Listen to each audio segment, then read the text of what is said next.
এক বক্তা এসেছে 10 বছর অন্তর একই ক্যাসেট বাজিয়ে চলে যাচ্ছে, ফিতে চেঞ্জ করছে, এই কথা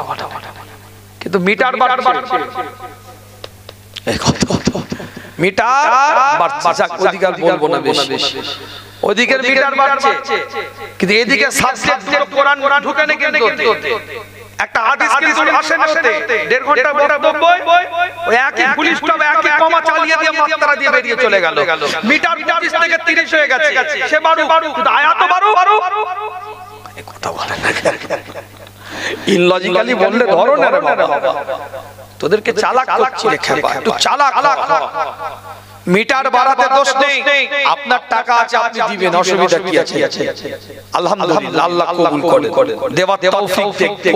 কি ভাই কথা ঠিকঠাক বল, কিন্তু আপনাকে না সংযত হতে হবে যে মিটার যে বাড়িয়ে দিলাম, তিনটে কোরআনের আয়াত সিলেক্ট করে দেন, এই আয়াত থেকে বক্তব্য দিতে হবে, এই সূরা থেকে বক্তব্য দিতে হবে, এই বিষয়ে কথা বলতে হবে।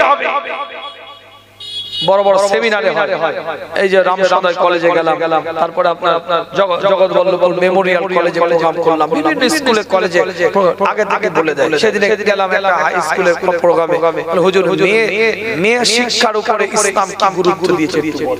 এই যে সাবজেক্ট কেন্দ্রিক আলোচনা শুনতেও ভালো লাগে, বলতেও ভালো, আরে কিছু তো ঘাটাঘাটি করবে রে বাবা,